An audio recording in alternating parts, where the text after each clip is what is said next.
talk to me.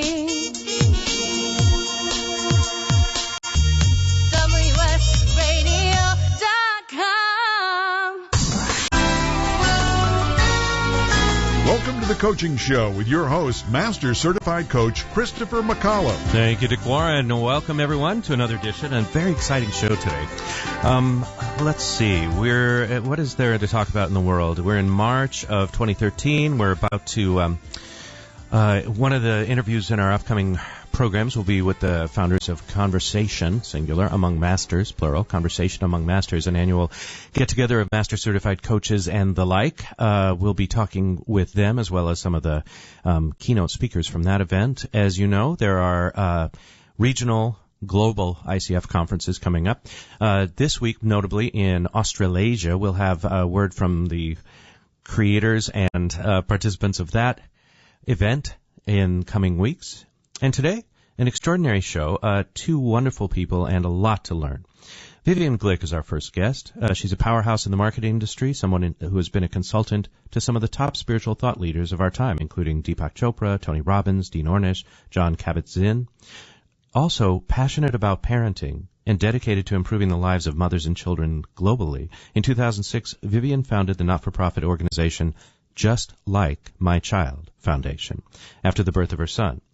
We're going to talk about Just Like My Child, but also she's an inspiring woman. She's one of San Diego's 50 people to watch in 2013 and a good friend and colleague of our dear departed late Debbie Ford. Please welcome to our microphones for the first time, Vivian Glyck. Hello. Hello. Thanks so much for having me, Christopher. Thank you for joining us from your palatial mansion right here in San Diego. Tell us, Vivian, Just Like My Child, tell us the intention and the format of the work you're doing. Sure. So Just Like My Child Foundation is really focused on empowering women and children to achieve their fullest potential. And we're focused on areas of the world that are the most vulnerable and the most needy. And we've begun our work in Uganda, East Africa in 2006, and now we've moved into Senegal, and we're hoping to take this system of healthcare, education, microenterprise, girls' empowerment, and social justice to a number of different locations over the next 10 years. And we view this, it's a system of development that we view as the answer to so many of the aid issues that are going on around the world, where we're providing a hand up and never a hand out. So we really work in concert with people on the ground to lift them up and out of the cycle of poverty. And we've had tremendous results in Uganda, and we're looking to expand this around the world. Well, let's do a little bit deeper development of this idea. Okay. You know, there are a lot of NGOs, a lot of not-for-profits that would be satisfied to make a difference in any one of those areas, that is, healthcare or education or microenterprise or empowerment, and several do. What is it that has you tackle all of them, and is this a good idea? Well, it is Just Like My Child Foundation, and I was inspired to start this after the birth of my son in 2002, when I really just fell madly in love with my child, as I think so many of us do, and those of us who are lucky enough to have a child enter our hearts, we can never be the same. We can never view humanity the same way. And when I looked at my son, and even as all of our neighbors do with our own children, there's nothing that I wouldn't do to save my child's life. There's nothing that I wouldn't do to ensure that he has access to all the tools he needs to live and grow into who he was meant to be. There's nothing that is, I think, a greater loss to the planet than a child whose potential isn't realized, because they can really turn around and give back so much. And so when we started to work in Uganda, we really focused on healthcare and on what we call Project Keep a Mother Alive, which is stemming maternal death at childbirth. And many times the mothers that we're losing already have children. So you're creating an orphan population that's ever growing. And so we said, rather than attending to the orphans themselves, let's keep a mother alive. And so over the past 6 years, we've been so fortunate to save the lives of over 5,000 mothers, and through AIDS interventions and obstetrical interventions at childbirth. But then what we started to see, Christopher, was that the issues that were coming into this hospital that we've rebuilt in Uganda were not just healthcare issues. It isn't like people were coming in just with, a scraped knee. They were coming in with reflections of huge social human rights issues. Mm-hmm. Little girls who are sexually violated and end up becoming pregnant and contracting AIDS. Domestic violence issues where women are so suppressed and they're unable to generate an income and take care of their own kids. Poverty issues that I always say there's no bottom to poverty. Poverty can go deeper and deeper and deeper, and it affects so many things. So how can we give people the tools to lift themselves up and out of the cycle of poverty so they can take care of their kids? So in our image, we have a graphic. The child is at the center. So every one of our investments really is to empower the child.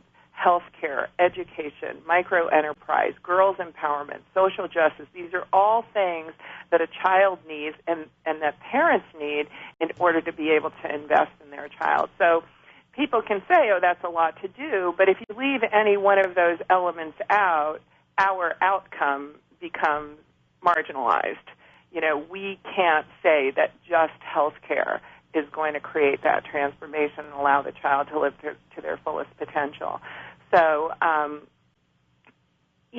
we're focused in geographic areas. So rather than trying to do one thing grandly, like eliminate malaria, because there's so many organizations working to do that we've been able to leverage on the ground. So we've worked with Malaria No More and the President's Initiative for AIDS relief, et cetera. So we're able to take these resources and bring them to the ground, but also within the framework of this holistic system of development. Because, just imagine, you end up in a situation where, yes, you've patched up a mom who has a health care issues, but she goes back home and she has no way of generating an income. She has no way to protect herself against an abusive spouse. She has to have her girls work in the fields and in the garden and not go to school just to be able to feed the family. So it's really a holistic solution. Well, you make a great case for the need. I'm wondering now about the process or the pathway. Mm-hmm. So given this, as you've said, there are a lot of people that are devoted to one area of this. Given this, how have you developed an approach that actually addresses all of these things?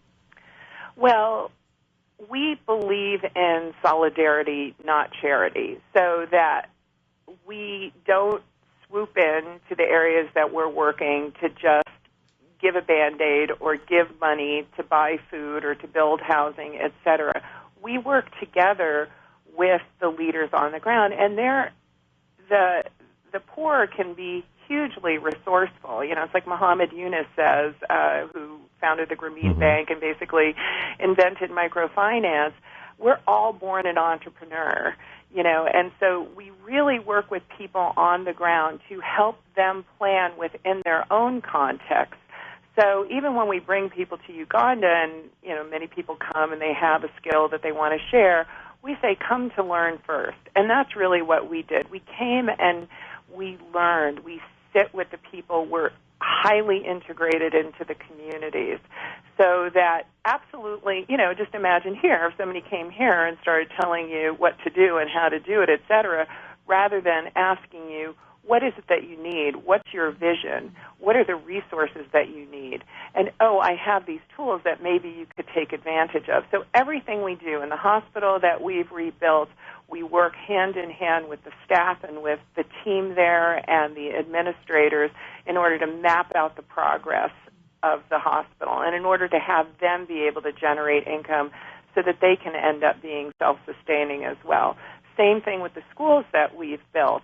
We have a co-investment model so that we find a community, and now they're coming to us. We find a community, and our request is that before will invest anything in terms of building a school or working with the community that they create the 30,000 bricks that are required to build the school. So right there, we know that they're serious because, again, just imagine here, if you go to a school and they're like, oh, yeah, we need this and we need that, you don't know they're serious until they come and they say, well, we've already found this resource, and if you match our investment, we can move forward. You know that they're organized. You know that they're serious.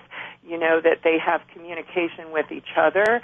And so that's a tremendous indication for us that they're ready to lift themselves up. And so that's really how we've done this, just sort of one step at a time. And one thing leads to the next. We have a small program we call the Mandela Project, which is really about leadership development. And we have a group of children who've come from the most incredibly vulnerable communities, no running water, no access to hygiene, AIDS rates as high as 30%, tremendous orphan populations, et cetera. We've taken a small group of them, and we're sending them to the best boarding schools in the country. Oh, and even through this program, we still see how incredibly vulnerable these kids are when they go back to the villages during break time. It's an extraordinary model. I'm going to interrupt you so that you can let us know how to find out more. We're about to take a break. What's the URL? Where shall we go? Come visit us at www.justlikeMyChild.org. So it's justlikeMyChild.org. Yep. When we come back more with Vivian Glyck, we'll find out about the extraordinary work she was involved in with Debbie Ford, and we'll carry on. Welcome back to The Coaching Show with your host, Master Certified Coach Christopher McAuliffe. We're continuing with our conversation with Vivian Glyck, a powerhouse in the marketing industry. Vivian is now just the principal in charge of JustLikeMyChild.org, a nonprofit organization that she started after the birth of her son. We're talking about it today and the work that she's involved in empowering women and children around the world, beginning with a concentrated focus in rural Uganda and Senegal. You've seen some dramatic results there. I know people are going to be interested in supporting the work that you do, and I understand you have an offer for people that want to donate. Sure. Well, maybe we could chat a little bit about the connection with Debbie, and then I can tell you about the offer. So the work that we were involved with and are involved with Debbie Ford's organization is through the collectiveheart.org, and that is focused right now on really strengthening our Girl Power project. So it's the work that Debbie got very committed to before she passed on, and what the collectiveheart.org is offering is that for a $50 donation or more, they will send you a beautiful strand of handmade beads from Uganda, and these beads are really mind-blowing. They are made out of paper and glue, but they look like precious stones, and they're extremely colorful. They go with absolutely any outfit ever, and they're a beautiful gift, and we give them, or the collectiveheart.org gives them in return for a donation. So all that anyone would need to do is head over there, and they will end up receiving them. Great. So let's just flesh that out. So thecollectiveheart.org, that's thecollectiveheart.org, and that's the foundation or the not-for-profit that Debbie Ford started. Right. And they're working with you at justlikeMyChild.org in a special way. What's that way? Well, when I knew Debbie for many years, and in 2009, I came to her and I said, let's build a school together. And at first she kind of was like, oh, I just don't have time for that. But then she ultimately came full circle and really got behind us through the bar mitzvah of her son, Bo. And they helped us to raise quite a bit of money and ended up building 3 schools with us. And Debbie really felt that she could get her community behind her with the formation of the collectiveheart.org. And so just this past year, they committed to raise $100,000 for our Girl Power Project, which is a program focused on extremely vulnerable girls between the ages of 9 and 15 who are facing that real juncture in their lives where they'll either drop out of school, early marriage, early pregnancy, disease, and of course, disastrous results for the children that they have, or enabling them to stay in school, to delay marriage, which has huge outcomes down the road for their children. And so it's a training program that teaches girls life skills, empowerment skills. They have a great opportunity to use each other and mirror each other. It's a coaching program. And what we were able to do this past year through the work of the Collective Heart was to take 100 of the probably 2,000 girls that we've already worked with, the 100 most promising leaders, bring them together and train them to become girl power mentors themselves. So the goal is that 100 girls will touch 10,000 girls total, and that's really through the support of the collectiveheart.org, and it's an incredibly powerful program. It's not about feeding a child, it's about giving them the tools to uplift their entire communities. Beautiful. And we can contribute by going where? The collectiveheart.org. Very clear. Anything else? I know that Debbie is a huge gift to all of us, but especially you and your close relationship with her. Anything else that you'd like to share with us about your relationship with or memories of Debbie Ford? Sure. I met Debbie when I was working with Deepak Chopra really in the early 90s, and she had such a powerful impact on me throughout my life. When I first started working for Deepak, I was running his marketing department for his live educational events, and I was terrified of public speaking. I could not get on the stage to make basic announcements, etc.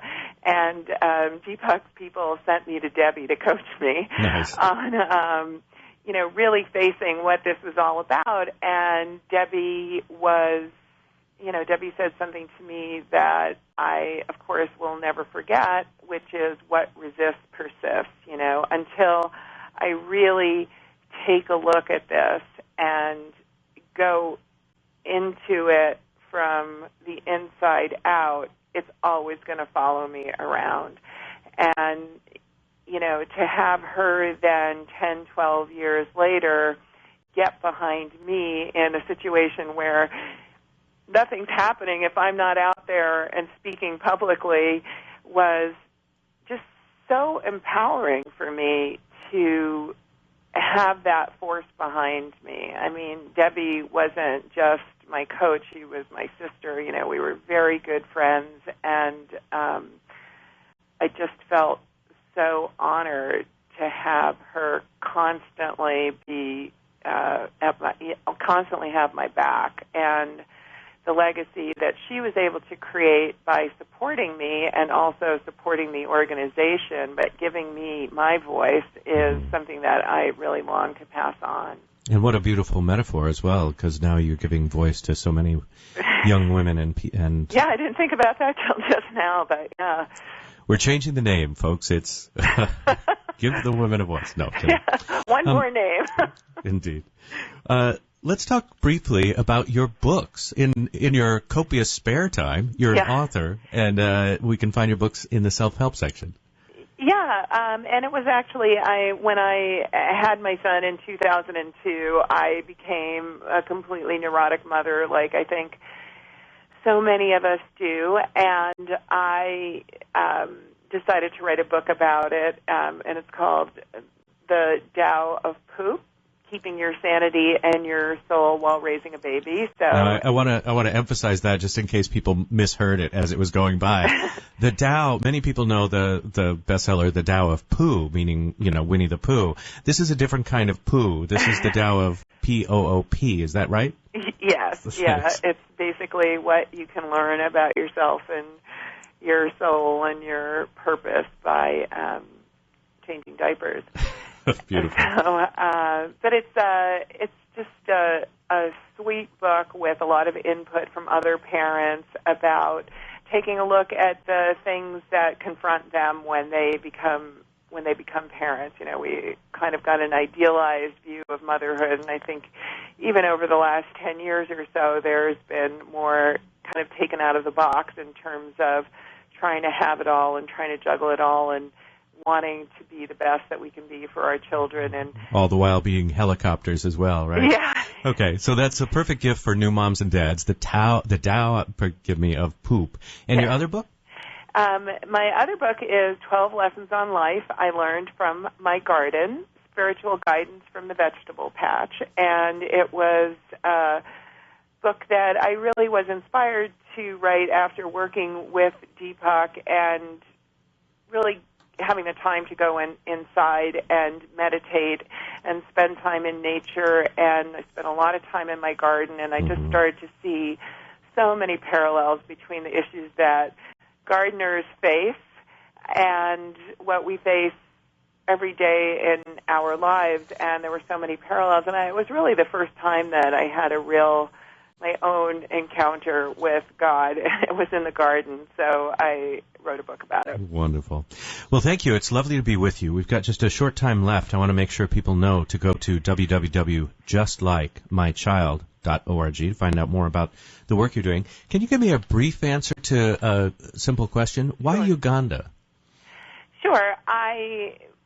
I woke up one day after hearing all of these issues that were going on in Africa, particularly around AIDS and the orphan population, and I just couldn't believe it that there were 12 million children who were orphaned as a result of this disease, and we don't hear about it on the nightly news or anything like that.